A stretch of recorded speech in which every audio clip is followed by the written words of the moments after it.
पढ़ने का बहुत शौक था। जब तक राहुल अखबार ना पढ़ ले वो सुबह टॉयलेट तक नहीं जाता था। उसकी इस आदत से उसकी पत्नी रीमा भी बहुत परेशान थी। एक दिन रीमा सोकर उठती है। राहुल परेशान होकर इधर उधर घूम रहा होता है। रीमा राहुल से पूछती है, अरे क्या हुआ जी, इतने परेशान क्यों हो रहे हो, क्या बात है? रीमा की बात सुनकर राहुल गुस्से में बोलता है, देखो ना रीमा, सुबह के 8 बज गए, लेकिन इस अखबार वाले का कुछ भी पता नहीं है। पता नहीं कहाँ मर गए। अब मैं टॉयलेट कैसे जाऊं? मुझे तो आती भी नहीं बिना अखबार पढ़े। राहुल की बात सुनकर रीमा हंसने लगती है और बोलती है, सही हुआ तुम्हारे साथ, इस अखबार ने तो नाक में दम कर रखा था। जब देखो अखबार अखबार। सही हुआ। ऐसा कहकर रीमा वहां से चली जाती है और राहुल भी उदास मन से तैयार होकर ऑफिस चला जाता है। अगले दिन कई दिनों तक ऐसा ही सिलसिला चलता रहता है। राहुल रोज उठ जाता, लेकिन उसका अखबार वाला उसे अखबार देने नहीं आता। एक दिन राहुल ऑफिस में उदास बैठा होता है। तभी उसका दोस्त श्याम आता है और बोलता है, अरे राहुल, क्या हुआ?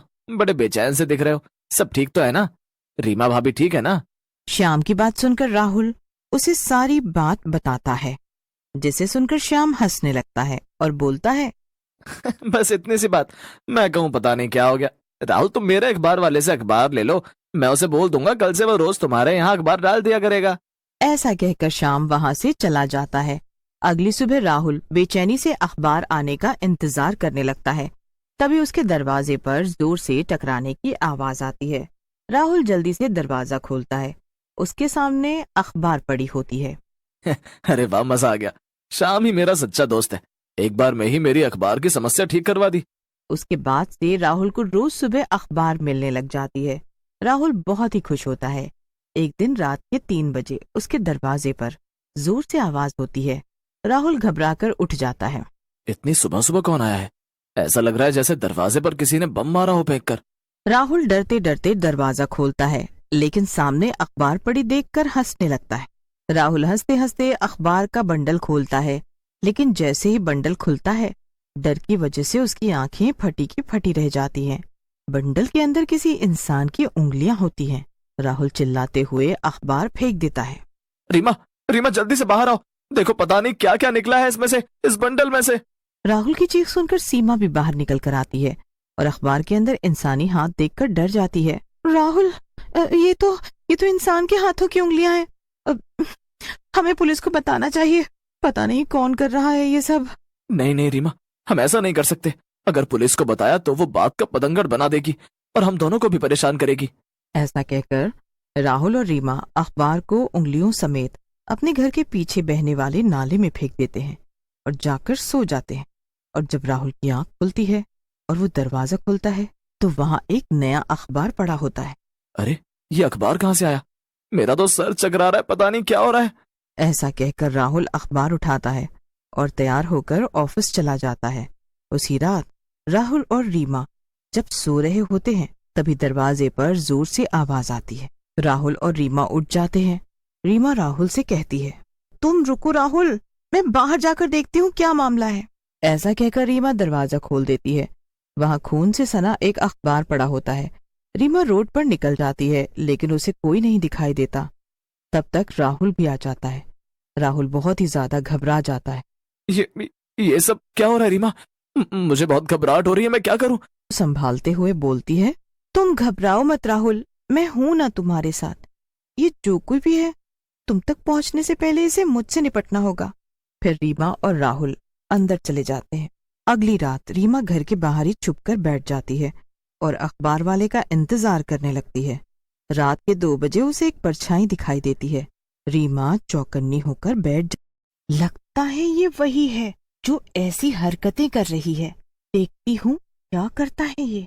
लेकिन वो परछाई सीधा उसके घर के सामने से निकल जाती है। रीमा फिर से अखबार फेंकने वाले का इंतजार करने लगती है।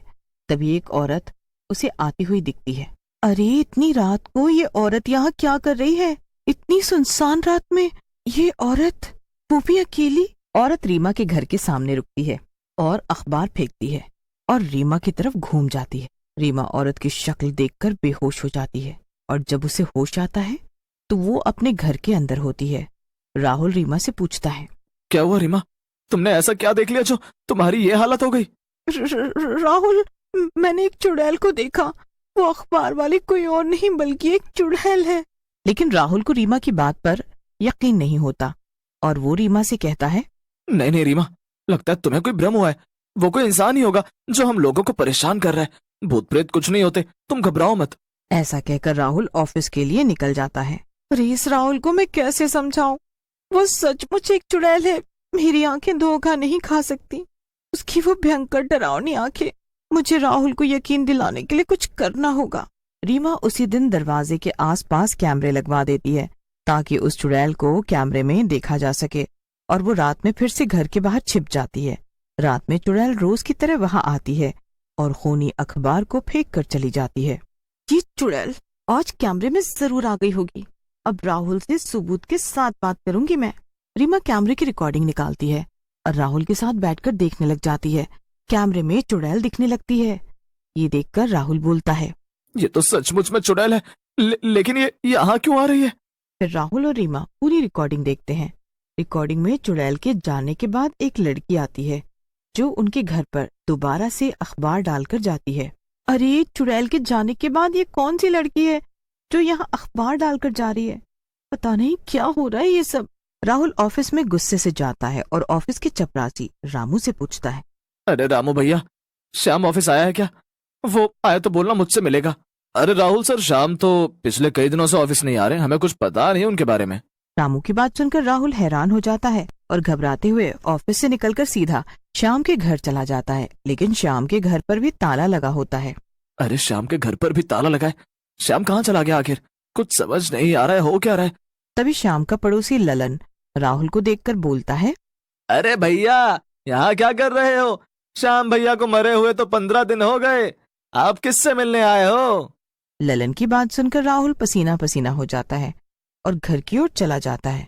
घर पर पहुंचकर रीमा को सारी बात बताता है, जिसे सुनकर रीमा कहती है, श्याम, लगता है उस चुड़ैल का श्याम से कोई रिश्ता है और वो हमें कुछ बताना चाहती है। हमें उससे मिलना चाहिए। पहले तो रीमा की बात सुनकर राहुल मना कर देता है, लेकिन बाद में रीमा की जिद से वो हाँ कह देता है। रात में रीमा छुपकर चुड़ैल का इंतजार करने लगती है। जैसे ही चुड़ैल आती है, रीमा उसके सामने आ जाती है। कौन हो तुम चुड़ैल, और रोज इस तरह से हमें क्यों परेशान कर रही हो? रीमा की बात सुनकर चुड़ैल वहीं रुक जाती है और बोलती है, मैं श्याम की पत्नी सविता की आत्मा हूँ। मुझे और मेरे पति को हमारे पड़ोसी लल्लन ने मार डाला था, हमारे घर के लालच में। इससे पहले वो हमारी बेटी रूपा को भी मार डाले। आप रूपा को बचा लो। चुड़ैल की बात सुनकर रीमा कहती है, रूपा? लेकिन हम तो किसी रूपा को नहीं जानते। आप रूपा को जानते हो।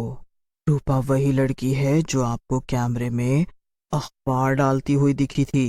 मेरे पति ने मरते समय आप और राहुल भैया का नाम लिया था और कहा था कि वो हमें इंसाफ दिलाएंगे। आप दोनों मेरी मदद करो। तभी वहाँ राहुल भी आ जाता है और बोलता है, आप चिंता मत करो भाभी, श्याम मेरा दोस्त ही नहीं भाई था। आपके साथ जो कुछ भी हुआ है मैं उसका बदला जरूर लूंगा।